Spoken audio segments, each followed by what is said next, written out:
Olá, meu nome é Yaniv Shor, sou diretor de serviços de compliance da Alliant e esse é o Alliant Responde. Hoje com edição especial com as perguntas enviadas durante a primeira edição do Compliance Next, realizada no mês de outubro em São Paulo.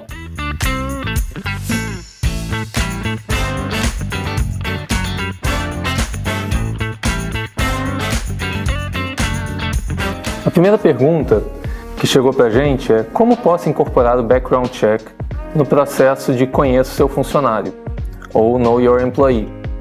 Quais informações devem ser pesquisadas?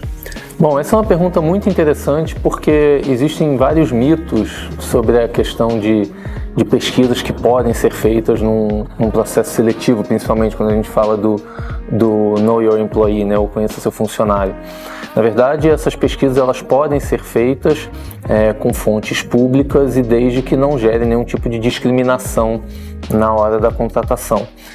E também é importante deixar claro que qualquer tipo de pesquisa não deveria servir como um aprovado ou não aprovado, e sim como fatores de riscos. Então, uma vez que eu faço uma pesquisa e eu identifico alguma situação, entendo que é um fator de risco, eu preciso entender como fazer para mitigar esse risco, e não necessariamente ou simplesmente aprovar ou reprovar um candidato em função dos levantamentos feitos. Então, é muito importante entender que podem ser utilizadas fontes públicas que não gerem nenhum tipo de discriminação e que ajudem na tomada de decisão. E aí, dentro dessas pesquisas, uma ferramenta muito interessante que pode ser utilizada, além do background check tradicional, são os testes de integridade. A Alliant tem um, que é o que a gente chama o TIA, o Teste de Integridade Alliant, que ajuda as empresas a entender qual o grau de aderência ética que os profissionais têm, qual o risco que os profissionais podem trazer para as organizações no que tange temas éticos e temas de conduta ética no dia a dia da empresa.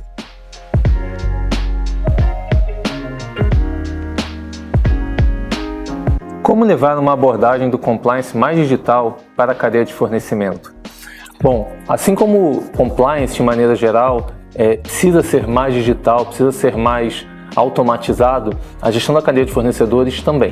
Então, integrar plataformas para conseguir trabalhar de maneira mais automatizada, com menos intervenção humana, é a melhor forma que a gente tem de garantir que o processo vai acontecer de maneira recorrente. Então, criar uma regra, ter uma política definida para garantir a periodicidade dessas pesquisas, entendendo os graus de riscos existentes, por exemplo, e a partir daí gerar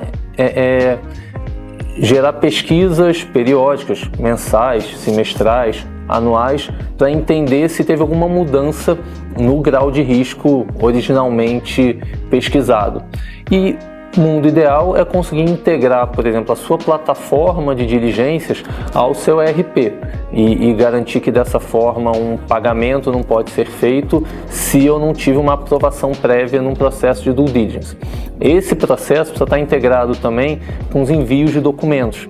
E então eu posso pedir para os fornecedores, por exemplo, enviarem código de ética, enviarem suas políticas internas, suas políticas de privacidade de dados, quando for o caso, para garantir que elas estão aderentes às minhas políticas, e usar inteligência artificial para ler esses documentos, por exemplo, e ver se eles também estão aderentes. O que está escrito ali não é simplesmente um check, me enviou, não enviou, mas também é uma análise qualitativa daqueles documentos. Então isso você pode fazer por meio de inteligência artificial. Então, integrar sistemas por meio de APIs, utilizar robôs para fazer essas integrações, garantir uma periodicidade, uma rotina estabelecida, uma periodicidade dessas pesquisas e usar a inteligência artificial para ler os documentos e analisar os resultados, são maneiras que você pode fazer para trazer mais automação, trazer mais digitalização para o seu processo de gestão de fornecedores.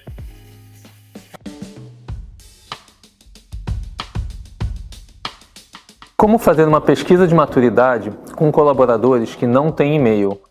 Bom, essa é uma excelente pergunta porque diversas empresas passam por situações como essa. Empresas que têm níveis operacionais muito grandes, têm fábricas espalhadas e nem todos os profissionais têm acesso a e-mail, e essas empresas também precisam trabalhar pesquisa junto com os seus colaboradores. Então pode ser uma pesquisa de maturidade ou pode ser qualquer tipo de pesquisa dentro da estrutura.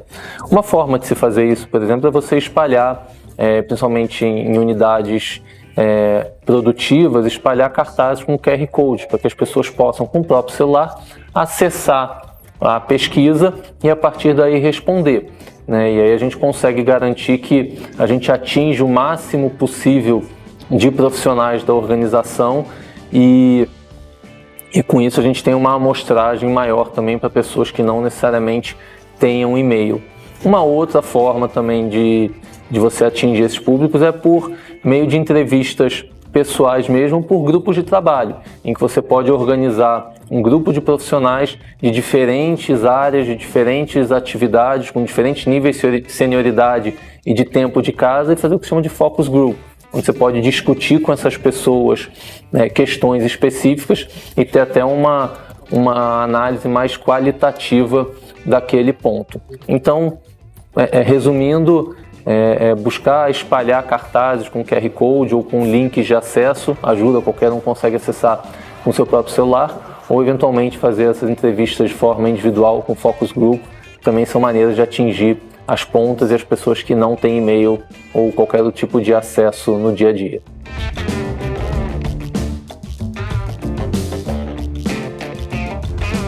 Quais as principais práticas das corporações para o tratamento do uso indevido dos canais de denúncias, como as denúncias falsas ou os denuncismos? Existem diversas formas de se tratar as denúncias falsas ou os denuncismos. O principal que a gente pode trabalhar e que deve trabalhar é a comunicação. A gente tem que orientar as organizações, as pessoas da empresa a utilizarem os canais da forma correta, utilizar os canais corretos da forma correta.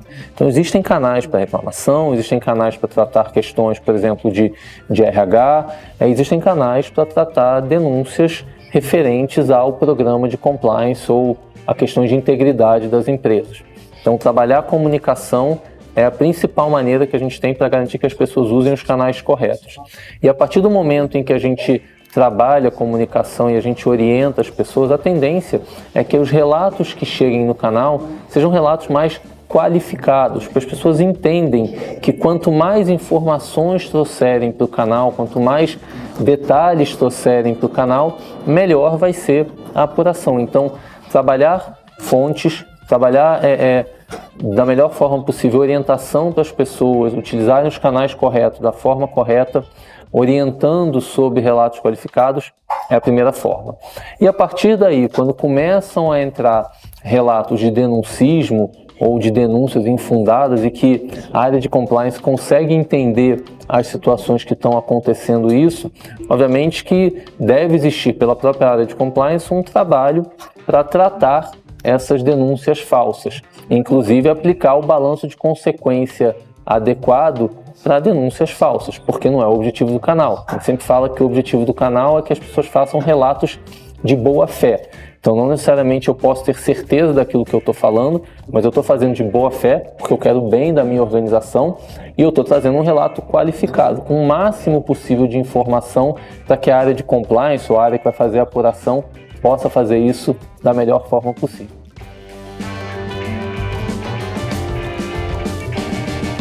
Como dar mais transparência ao canal de compliance para os funcionários, preservando a confidencialidade para aumentar dessa forma a confiança no canal?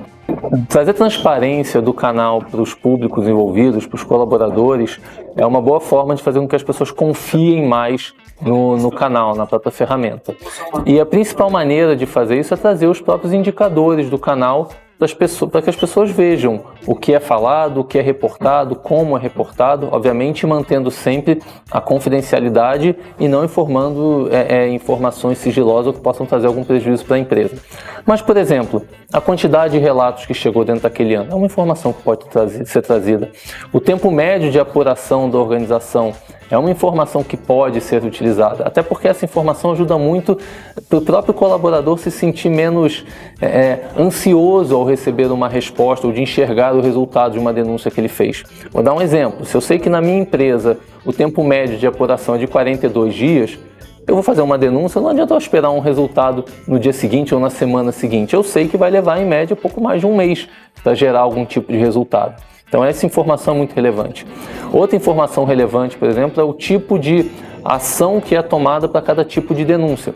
Então se eu sei que 45%, por exemplo, das denúncias geram algum tipo de feedback ou treinamento, não adianta eu esperar que qualquer denúncia feita vá gerar uma demissão. Não vou enxergar um feedback, um treinamento, mas eu sei que é feito. Então isso ajuda também a entender que as ações estão sendo tomadas.